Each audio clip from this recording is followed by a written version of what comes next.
1965 का वो भयानक दौर चल रहा था। सेना एक दूसरे की खून की प्यासी हो रही थी। हर तरफ आग के गोले बरसाए जा रहे थे।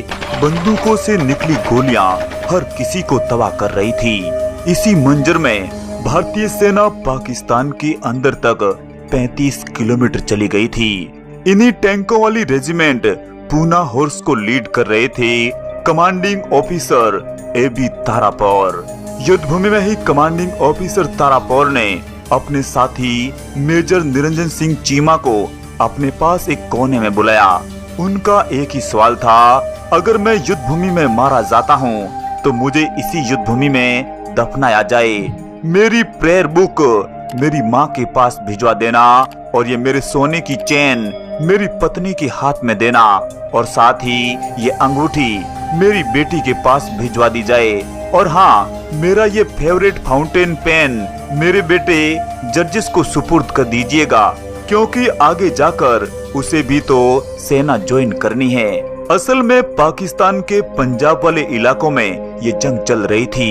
ये साल था 1965 का और सितंबर का महीना चल रहा था। हल्की हल्की सर्द हवाएं चल रही थी। पाकिस्तानियों से लोहा लेते हुए कर्नल तारापोर अपनी टैंकों वाली रेजिमेंट को लेकर पाकिस्तान के काफी अंदर तक आ गए थे। इस दौरान कर्नल तारापोर के टैंक से एक गोला आकर टकराया और कर्नल वहीं पर घायल हो गए। कर्नल साहब को पीछे हटने के लिए बोला गया, मगर उन्होंने साफ साफ मना कर दिया था। वे अक्सर इस तरह की जिम्मेदारियां निभाया करते थे। उनका मानना था, अगर जख्मी होकर पीछे हट गया तो मेरे सैनिकों की देखरेख कौन करेगा। उनकी चोट कोई मामूली चोट नहीं थी। वे अंदर ही अंदर दर्द को महसूस कर रहे थे और इस असहनीय दर्द से बचने के लिए वे मॉर्फिन का इंजेक्शन भी लिया करते थे। उनकी पलटन पूना हॉर्स चाविंडा पर कब्जा करना चाहती थी और फिर आगे बढ़ते हुए 14-15 सितंबर 1965 को पाकिस्तान के सियालकोट सेक्टर में एंट्री करते ही जसोरन और वजीरवाली पर तिरंगा लहरा दिया था। असल में जब टैंकों की लड़ाई होती है तो टैंक का कपोला बंद किया जाता है। कपोला टैंक का वह भाग है जो ऊपर से खुला होता है, ताकि सैनिक उसमें से निकलकर बाकी साथियों को मोटिवेट करते हैं। लेकिन युद्ध मैदान में ऐसा कदम सबसे घातक माना जाता है। मगर कर्नल तारापोर ने तो कभी अपना कपोला बंद ही नहीं किया था। यह देखकर उनके जूनियर्स भी ऐसा करने लगे। इलाका पाकिस्तान का था, आमने सामने की लड़ाई थी, लेकिन पाकिस्तान ये देखकर हैरान रह गया कि भारतीय आर्मी टैंकों में से निकलकर उन्हें चुनौती दे रही है। वास्तव में कर्नल तारापोर किसी जमाने में हैदराबाद स्टेट की सेना में भर्ती थे, मगर एक दिन ऐसा संयोग बना कि उनका तबादला पूना हॉर्स में हो गया था। उस दौर में भी वे टैंक के जरिए युद्ध करना पसंद करते थे, लेकिन उनकी पलटन तो साधारण थी। जब कर्नल तारापोर हैदराबाद की सेना में थे, तब एक दिन commander in chief major general एद्रोस उनकी बटालियन का निरीक्षण कर रहे थे। उस दिन ग्रेनेड फेंकने के अभ्यास के दौरान एक युवा सिपाही घबरा गया और उसने वो ग्रेनेड उस स्थान पर फेंक दिया जहां बहुत से लोग बैठे हुए थे।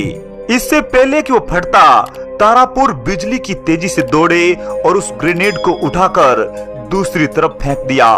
फेंकने से पहले ही वो ग्रेनेड उनके हाथों में ही फट गया था। शरीर खून से लथपथ था, लेकिन चेहरे पर मुस्कान थी।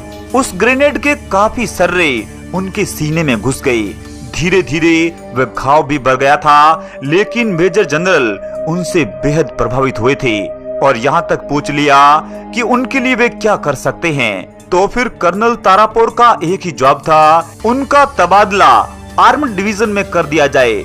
और फिर दूसरे ही दिन उनका तबादला हैदराबाद लॉन्सर्स में कर दिया। आजादी के बाद जब हैदराबाद का भारत में विलय हुआ तो उन्हें पूना हॉर्स में तैनात किया गया।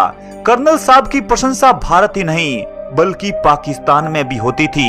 1965 में पाकिस्तानी सेना के निर्देशक और मिलिट्री ऑपरेशन गुल हसन खान ने अपनी आत्मकथा में लिखा है कि 25 कैवेलरी के कमांडर कर्नल निसार खान ने मुझे बताया था कि तारापोर के वायरलेस इंटरसेप्ट को सुनना हम लोगों के लिए बहुत बड़ी सीख होती थी। उनका अपने लोगों को कमांड देना सुनते ही बनता था। युद्ध के दौरान भी उनकी टेबल पर अक्सर एक मूर्ति होती थी जो फ्रांस के नेपोलियन की थी। वे उन्हें बेहद पसंद करते थे। नेपोलियन की बहुत सी किताबें वे अक्सर पढ़ा करते थे। संगीत का उन्हें बेहद शौक था। हर रात को वे अंग्रेजी क्लासिकल संगीत सुना करते थे। कर्नल तारापोर का पूरा नाम था अर्देशीर बुर्जोर्जी तारापोर। 18 अगस्त 1923 को बंबई में उनका जन्म हुआ था। तारापोर 3 भाइयों में दूसरे नंबर पर थे। जब वे 7 साल के थे तभी उन्हें पुणे के सरदार दस्तूर विद्यालय में भर्ती कराया गया। तारापुर पढ़ाई में उतने अच्छे नहीं थे, लेकिन गेम्स में वे हमेशा आगे रहते थे। 1940 में जैसे ही उन्होंने मैट्रिक पास की थी, विद्यालय से निकलने के बाद उनका हैदराबाद सेना में कमीशन हो गया था। कर्नल तारापोर ने तो युद्ध लड़ा ही था, यहाँ तक कि उनके पिताजी और दादाजी ने भी कई लड़ाइयाँ लड़ी थी। उनके पुरखों का संबंध शिवाजी की सेना से था और फिर परिणाम स्वरूप उन्हें 100 गांव प्रदान किए थे। तभी तो उनके सरनेम में आज भी तारापोर उस गांव की याद दिलाता है। 1965 के युद्ध में कर्नल तारापोर कमांडिंग ऑफिसर थे और वे पाकिस्तान के बॉर्डर पर टैंक वाली रेजिमेंट पूना हॉर्स का नेतृत्व कर रहे थे। यह कहानी शुरू होती है 11 सितंबर 1965 से, जब वे सियालकोट में अपनी टुकड़ी का नेतृत्व कर रहे थे। कर्नल तारापोर पाकिस्तान में मौजूद चाविंड को जीतना चाहते थे। तभी सियालकोट सेक्टर के फिलोरा पर अटैक करने का आदेश मिलता है, लेकिन दुश्मन अलर्ट था और उस जमाने में पाकिस्तान के पास अमेरिका से मिले हुए पेटन टैंक हुआ करते थे। कमांडिंग ऑफिसर ने अपने महज 9 टैंकों के जरिए पाकिस्तान के 60 टैंकों का सामना किया था। 5 दिनों तक सियालकोट सेक्टर में युद्ध जारी रहा। वो अपने टैंक से दुश्मनों पर गोले बरसाते आगे बढ़ते जा रहे थे। इस क्रम में उनके टैंक को भी दुश्मनों ने कई बार निशाना बनाया, लेकिन वो आगे बढ़ते गए। वो जिस टैंक पर चलते थे उनका नाम खुशाब था। लेकिन 16 सितंबर 1965 की वो काली शाम, जब तारापोर का टैंक हिट हो चुका था, असल में पाकिस्तान का एक गोला उनके टैंक से जा टकराया। बहादुरी से लड़ता हुआ वह जाबाज वीर गति को प्राप्त हो गया था। उनके साथी बताते हैं कि जिस टैंक में तारापोर शहीद हुए थे, उस टैंक को फिर वहीं छोड़ना पड़ा था और बाद में उसी टैंक को पाकिस्तानी उठाकर ले गए थे, जो आज भी उनके वार मेमोरियल में रखा हुआ है। सबसे बड़ी बात थी कि उनके बलिदान होने के बाद भी उनकी पलटन दुश्मनों से मुकाबला करती रही और चुन चुन एक एक को मार रही थी, क्योंकि वो उनके लिए प्रेरणा बन गए थे। उन्होंने पहले ही बता दिया था कि अगर युद्ध भूमि में उनकी मौत हो जाती है तो उन्हें इसी मिट्टी में दफना देना, और फिर ऐसा ही हुआ था। सियालकोट सेक्टर में फिलोरा और चाविंड की इस लड़ाई को टैंकों से लड़े गए सबसे भीषण युद्ध के रूप में जाना जाता है। वो एक अच्छे लीडर थे, उनमें एक बेहतरीन जज्बा था और फिर उन्होंने 1965 की लड़ाई में दुश्मन की जमीन पर दुश्मन को ही सबक सिखा दिया था। आखिरकार 1965 की जंग तो हम जीत ही गए थे, लेकिन देश सेवा के इस सबसे बड़े बलिदान के लिए कमांडिंग ऑफिसर एबी तारापोर को मरणोपरांत परमवीर चक्र से नवाजा गया था। दोस्तों, इस जांबाज के लिए एक लाइक तो बनता है।